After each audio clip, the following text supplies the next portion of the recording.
Good morning students. तो कल अपन बात कर रहे थे ऑर्गेनिक केमिस्ट्री के बारे में।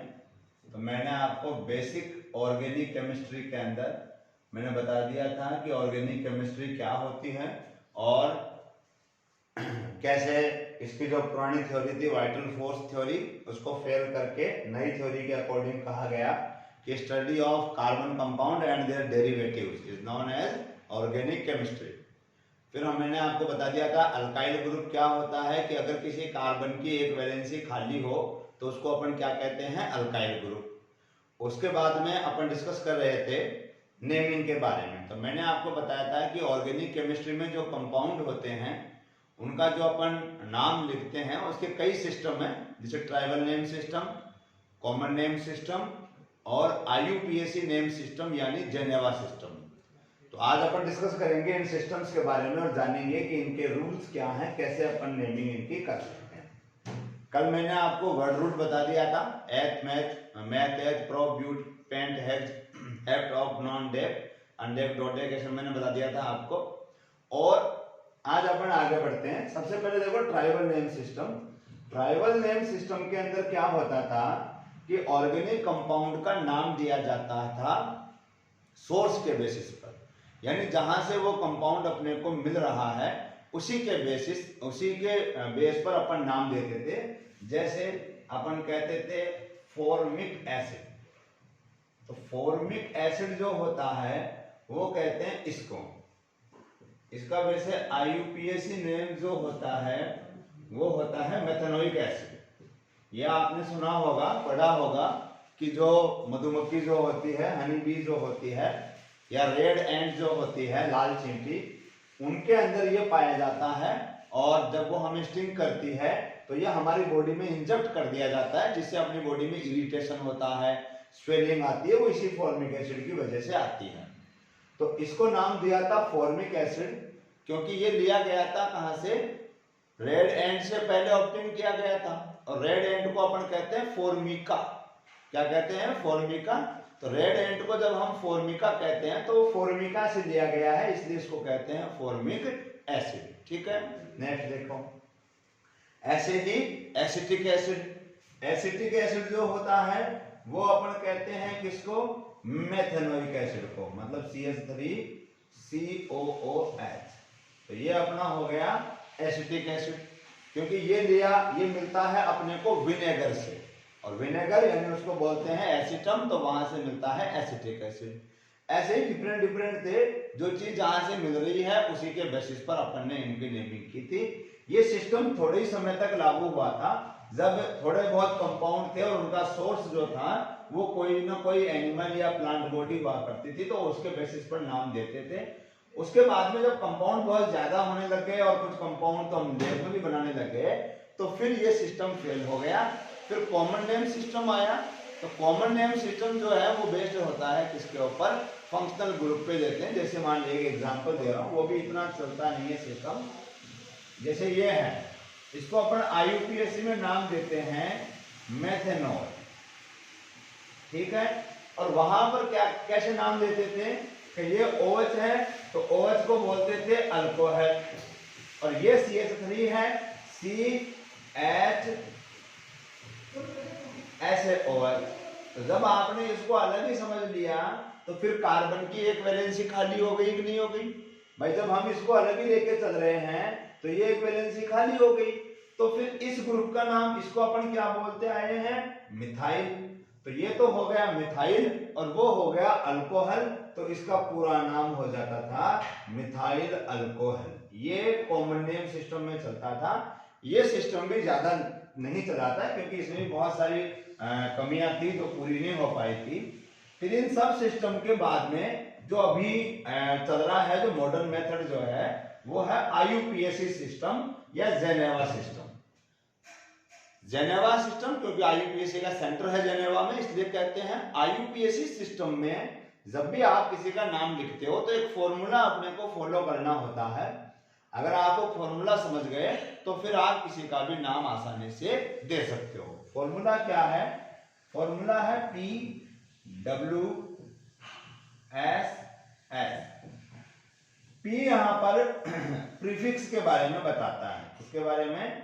प्रीफिक्स के बारे में। पी प्रीफिक्स है, डब्ल्यू वर्ड रूट है, एस ये प्राइमरी सफिक्स होता है और एस ये सेकेंडरी सफिक्स होता है।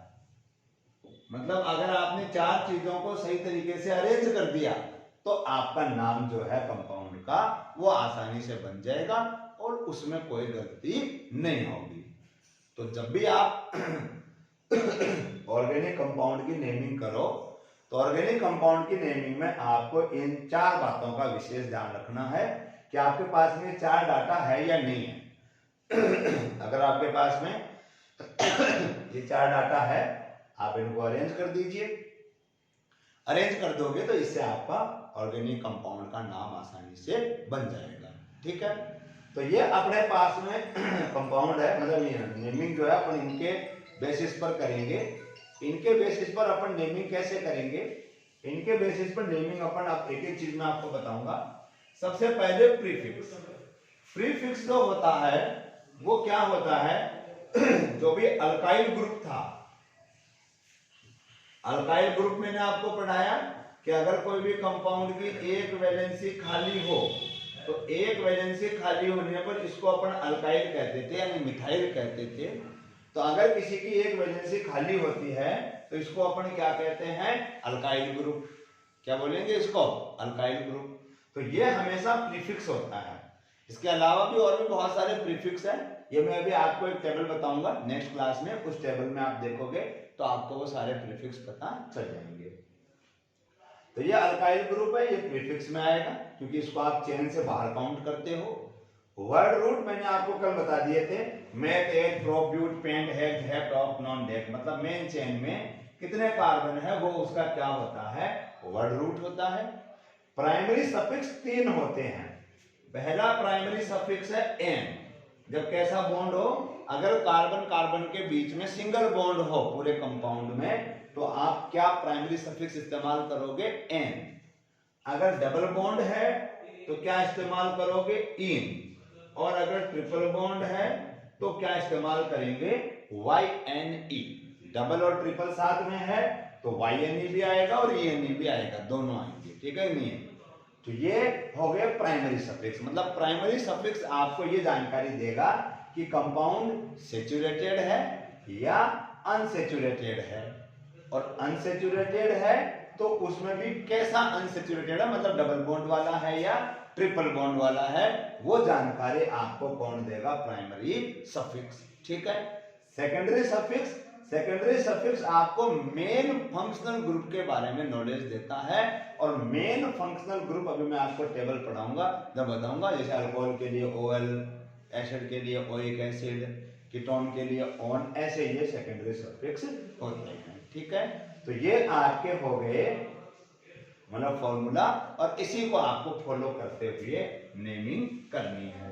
ठीक है, अब देखो जरा, नेमिंग सबको हम चार हिस्सों में बांटते हैं, चार भागों में अपन नेमिंग बांटते हैं। पहले नेमिंग अपन करते हैं सेचुरेटेड कंपाउंड की। किनकी करते हैं? सेचुरेटेड कंपाउंड की, मतलब अल्केन। इसकी नेमिंग होगी अल्केन। फर्स्ट अपन अल्केन की नेमिंग पढ़ेंगे, सेकंड पढ़ेंगे अनसेचुरेटेड कंपाउंड की। अनसेचुरेटेड कंपाउंड, अनसेचुरेटेड कंपाउंड में अपन नेमिंग करेंगे अल्कीन एंड अल्काइन की। ठीक है, यानी पहले अपन ये पढ़ेंगे फिर ये पढ़ेंगे। थर्ड अपन पढ़ेंगे नेमिंग ऑफ मोनोफंक्शनल ग्रुप कंपाउंड।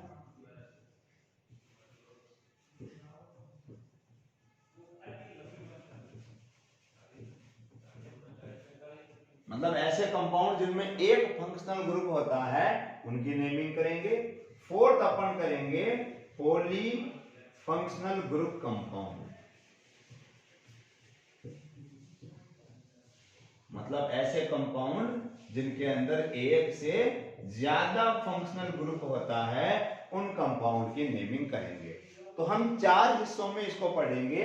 सबसे पहले सैचुरेटेड कंपाउंड की नेमिंग कैसे करनी है, फिर अनसैचुरेटेड कंपाउंड की नेमिंग कैसे करनी है, फिर मोनो फंक्शनल ग्रुप कंपाउंड की कैसे, जिसमें एक फंक्शनल ग्रुप होगा उनकी नेमिंग क्या करेंगे, और फिर एक से ज्यादा अगर फंक्शनल ग्रुप होते हैं तो उनकी नेमिंग अपन कैसे करेंगे, वो अपन इसके अंदर स्टडी करेंगे। ठीक है, अब अपन आगे बात करते हैं, मतलब एक एक को स्टडी करते हैं।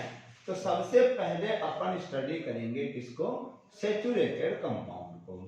तो सैचुरेटेड कंपाउंड का मतलब उनके अंदर सारे कार्बन कार्बन के बीच में सिंगल बॉन्ड होंगे। कैसे बॉन्ड होंगे भाई, सिंगल बॉन्ड होंगे। अगर कार्बन कार्बन के बीच में सिंगल बॉन्ड है तो एक चीज तो फिक्स हो गई, प्राइमरी सफिक्स। प्राइमरी सफिक्स क्या होता है ये मैंने अभी आपको बता दिया था। तो अगर अल्केन है तो उसके लिए प्राइमरी सफिक्स क्या होगा, सोचो आप लोग। अगर अल्केन है तो उसके लिए प्राइमरी सफिक्स क्या होगा, उसके लिए प्राइमरी सफिक्स होगा ANE। क्या होगा प्राइमरी सफिक्स उसके लिए, ANE। ANE का मतलब हो गया कि ये यहाँ पर सैचुरेटेड कंपाउंड है और उसमें सारे बॉन्ड कैसे हैं, सिंगल बॉन्ड है। ठीक है, अब देखो नेक्स्ट चीज। नेक्स्ट चीज क्या है, नेक्स्ट ये है कि इनकी नेमिंग के कुछ रूल्स हैं, उन रूल्स को अपन फॉलो करते हुए नेमिंग करेंगे। ठीक है, अब वो रूल्स क्या है एक एक करके मैं आपको बताता हूं। रूल्स आपको समझने हैं और समझने के बाद में आपको प्रैक्टिस करनी है उन रूल्स की। मतलब जब तक प्रैक्टिस नहीं करोगे तब तक वो रूल समझ में नहीं आएंगे, तो उनकी आपको प्रैक्टिस करनी है। ठीक है, तो अपन देखते हैं फर्स्ट रूल क्या है नेमिंग का।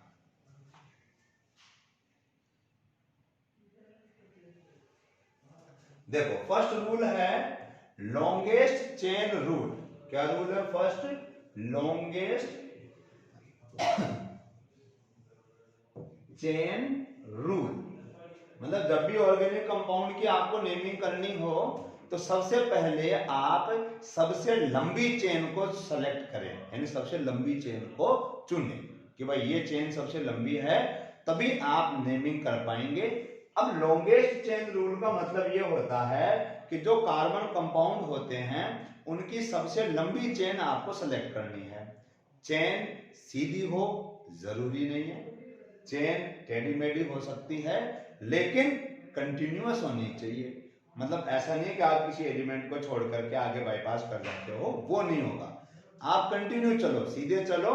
तो लॉन्गेस्ट चेन रूल जैसे carbon carbon carbon carbon carbon carbon ऐसे हो गया, तो आप कहोगे लॉन्गेस्ट चेन रूल कौन सी, लॉन्गेस्ट चेन कौन सी हो गई, ये लॉन्गेस्ट चेन हो गई। मतलब सी सी सी सी सी सी, मतलब लॉन्गेस्ट चेन में कितने कार्बन हो गए, 6 कार्बन हो गए किसमें, लॉन्गेस्ट चेन में। ठीक है, तो ये लॉन्गेस्ट चेन हो गई। सबसे पहला काम यही करना है मे बी कि ये जो है ये ऐसे भी हो सकता है। अब आपको कहे इसमें से लॉन्गेस्ट चेन सिलेक्ट करो, तो इसमें से लॉन्गेस्ट चेन होगी ये।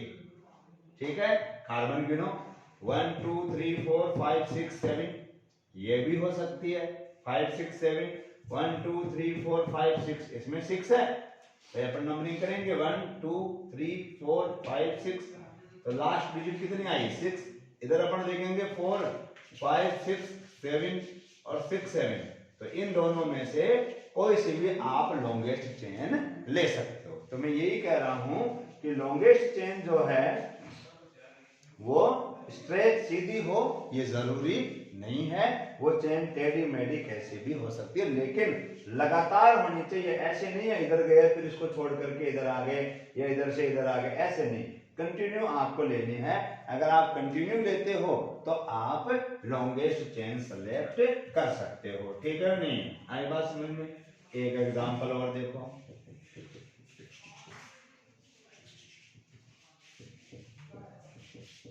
ये है। अब आप लॉन्गेस्ट चेन ये ले सकते हो, तो इसमें कितने कार्बन आ जाएंगे 5, 3 4 5 6 7, 7 ले सकते हो। लेकिन लॉन्गेस्ट चेन ये नहीं है, आप लॉन्गेस्ट चेन यहां से स्टार्ट करेंगे 1 2 3 4 5 6 7 और 8। इस तरीके से चेन लेने से आपको मैक्सिमम नंबर ऑफ कार्बन मिल रहे हैं जो कि क्या है 8 है। ठीक है कि नहीं है। तो सबसे पहला रूल ये है कि आपको लॉन्गेस्ट चेन सेलेक्ट करनी है, वो आपको समझ में आ गया होगा। इसमें एक चीज और है कि अगर किसी चेन में ऐसे हो, ऐसे का मतलब ये चेन आप अलग अलग तरीके से लोगे तो भी आपको नंबर ऑफ कार्बन सेम मिलेंगे। फॉर एग्जांपल अगर मैं ये चेन ऐसे लेता हूं 1 2 3 4 5 1 2 3 4 5 4 5, ठीक है। अगर आप ये चेन मतलब ऐसे ली या ऐसे ले लो 5 5 5 और 5, जब अलग अलग तरीके से लेने पर नंबर ऑफ कार्बन सेम मिले तो फिर आप कौन सी चेन को सबसे लंबा लोगे? तो उस कंडीशन में आप सबसे लंबी चेन लोगे वो चेन जिसमें नंबर ऑफ सब्स्टिट्यूट ज्यादा होते हैं। अब नंबर ऑफ सब्स्टिट्यूट क्या है, मतलब सब्स्टिट्यूट किसे कहते हैं? सब्स्टिट्यूट वो होता है जिसको आपने चेन से बाहर कर दिया है, मतलब मेन चेन में काउंट नहीं किया। अगर मैं ये लंबी चेन लेता हूं तो ये मेरा सब्स्टिट्यूट है, ये मेन चेन का हिस्सा नहीं है। और अगर मैं ये चेन लेता हूं तो ये दोनों मेरे सब्स्टिट्यूट है। तो इस कंडीशन में आपको लॉन्गेस्ट चेन वो लेनी है जिसमें ये सब्स्टिट्यूट ज्यादा आए। अगर मैं सीधी चेन लेता तो मुझे एक ही सब्स्टिट्यूट मिल रहा था, और अगर मैं ये चेन ले रहा हूं तो मुझे कितने सब्स्टिट्यूट मिल रहे हैं? 2 सब्स्टिट्यूट मिल रहे हैं, मतलब मेरे को ये चेन लेनी पड़ेगी। या आप ऐसे ले सकते हो तो भी आपको 2 सब्स्टिट्यूट मिलेंगे। तो कितने सब्स्टिट्यूट ज्यादा होंगे उसका पता आपको इससे चल जाएगा। बोलो बात समझ में आई कि नहीं आई? ठीक है, तो ये था अपना rule, longest chain rule. Rule number 2 है कि नंबरिंग कैसे करें चेन की। तो चेन की नंबरिंग आपको इस तरीके से करनी चाहिए कि ये जो सब्स्टिट्यूट है इसको कम से कम नंबर मिले। मतलब ये जैसे है नंबरिंग, अगर मैं इधर से करता हूं तो सब्स्टिट्यूट को 2 नंबर मिला, और इधर से करूं 1 2 3 4 तो सब्स्टिट्यूट को कितना नंबर मिला? 4। तो 2 और 4 में से छोटा कौन है? 2, मतलब ये सही है और ये क्या है? गलत है। ठीक है, अब आप इसका नेमिंग कर सकते हो, नाम लिख सकते हो। अब नाम लिखने का तरीका देखो, हमारा फॉर्मूला था PW1S, मतलब प्राइमरी सफिक्स। सेकेंडरी सफिक्स अभी हम इस्तेमाल नहीं करेंगे, वो फंक्शनल ग्रुप में काम में आएगा। सबसे पहले प्रीफिक्स, चेन से बाहर कौन है? मिथाइल, तो आप लिखोगे मिथाइल चेन से बाहर है। ठीक है, अब ये मिथाइल कौन से कार्बन पे है? भाई ये तो नंबरिंग गलती हो गई, इसको तो अपन हटा ही देते हैं। ठीक है, कंफ्यूज नहीं हो। कौन से कार्बन पर है ये मिथाइल? तो ये मिथाइल है दूसरे कार्बन पर, तो आप लिखोगे 2 मिथाइल, क्योंकि बताना तो पड़ेगा ना, तो मिथाइल कहीं पर भी जुड़ा हो सकता है। तो आप लिखोगे 2 मिथाइल, दूसरे कार्बन पर मिथाइल है। फिर वर्ड रूट, कितने कार्बन है? 5, तो आप लिखोगे पेंट। फर्स्ट लेटर कैपिटल होता है, बाकी सारे छोटे करने। पेंट हो गया। प्राइमरी सफिक्स, सारे बॉन्ड कैसे हैं? सिंगल, तो क्या लिखोगे? एन, तो इसका नाम हो गया 2 मिथाइल पेंटेन। बोलो बात समझ में आई कि नहीं आई? ठीक है, अब मान लीजिए कि ये एक से ज्यादा बार आ जाए। मान लो ये इधर भी आ गया, इधर आ गया, तो आपको नंबरिंग कैसे करोगे? लॉन्गेस्ट चेन तो यही हो गई 1 2 3 4 5। तो अब एक दूसरा रूल है लोवेस्ट लोकेंट रूल। कौन सा रूल है? Lowest locant rule. Lowest locant rule क्या कहता है? देखो, नंबरिंग कर दी, जगह लिखो 2 और 3। ऊपर वाली चेन पर 2 और 3, नीचे वाली चेन में नंबरिंग बताओ 3 और 4। भाई 3 पे ये, 4 पे ये। पहला अक्षर उठाओ, छोटा कौन सा है? 2, मतलब ये सही है और ये गलत है। अगर दोनों सेम आ जाते तो फिर दूसरा अक्षर उठाओ, जो छोटा है वही। ये है लोवेस्ट लोकेंट रूल। जब एक से ज्यादा सब्स्टिट्यूट हो जाते हैं तब आपको ये रूल फॉलो करना है, मतलब वो सही है। नंबरिंग, ये भी मिथाइल और ये भी मिथाइल, 2 मिथाइल हो गए, तो बार बार नहीं लिखेंगे, एक बार ही लिखेंगे डाई मिथाइल। डाई का मतलब 2, मिथाइल है मतलब 2 मिथाइल है। कहां कहां जुड़े हुए हैं? 2 नंबर पे और 3 नंबर पे। अक्सर होते हैं उनके बीच में कॉमा लगता है, डिजिट नंबर और डिजिट के बीच में डैश लगता है। 2 3 डाई मिथाइल, फिर वर्ड रूट क्या हो गया, पेंट, और सारे बॉन्ड सिंगल है तो एन। इस तरीके से इनकी नेमिंग करते हैं। आप खुद 10-15 एग्जाम्पल बनाएंगे अपने तरीके से और उनका नाम लिखेंगे। फिर कुछ रूल्स अभी इसमें और बाकी है जो मैं आपको अगली क्लास में समझाऊंगा, उसमें आपको वो रूल भी समझ में आएंगे और फिर आपकी नेमिंग और अच्छी हो जाएगी। ठीक है, तो आज की क्लास में इतना ही है, बाकी मैं आपको नेक्स्ट क्लास में समझाऊंगा। Okay, thank you.